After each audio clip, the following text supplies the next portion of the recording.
Chapter 2: Importance of Faith. The following are the opening lines of a famous old song.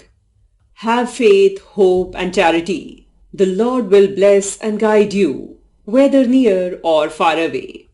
Three important virtues we should possess to get God's blessings are faith, hope, and charity. Of these three, the first one is faith.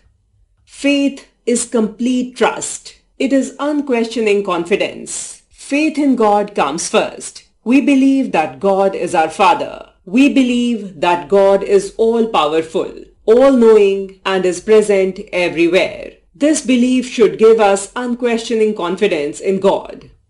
Little Tanya was 7 years old. She was studying in class 2 in a very good school.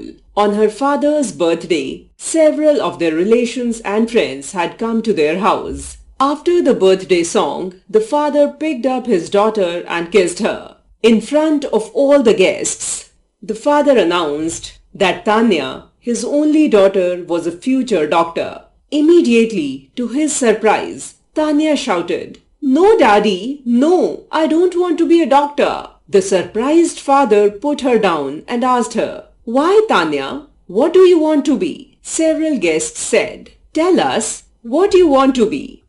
They expected her to say that she wanted to become an engineer, an air hostess, a lawyer, or a teacher. To the surprise of all, she replied, "I want to become a lion tamer." Her mother was shocked, and so was her father. They explained to her that it was a dangerous job and that the lions would kill her. She would have to be alone in the cage with the lions. Immediately, the child said, "I will not be alone. My mother will be with me. With my mother by my side, no lion can harm me."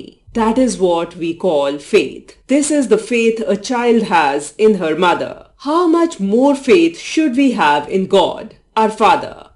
The Bible says that if we have as much faith as the size of a mustard seed, we can move mountains. It shows the importance of faith. Yes, it is very true that faith works miracles. If God is with us, who can be against us?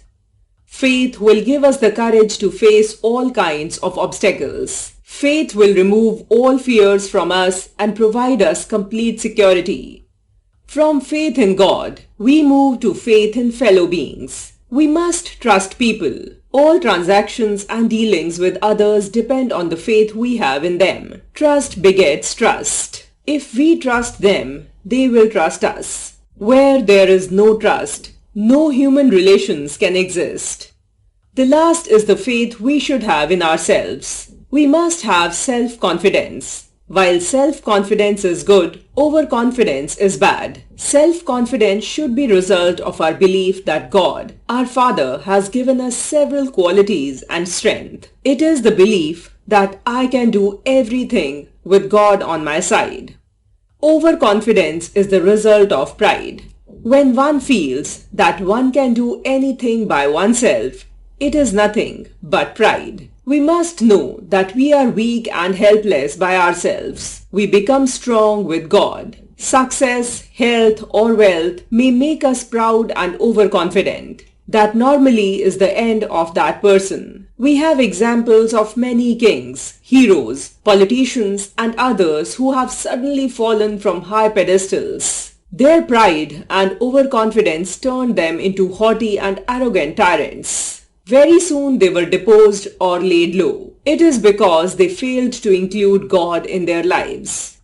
Martin Luther believed that faith alone was enough. In any case, faith is necessary, not mere blind faith, but faith based on reason, experience, and complete trust. Nothing is impossible with faith in God. He is our Father and Lord. Let us have the faith that a child has in his mother. Let us have the faith that a patient has in his doctor. Let us have the faith that a Chapter 3: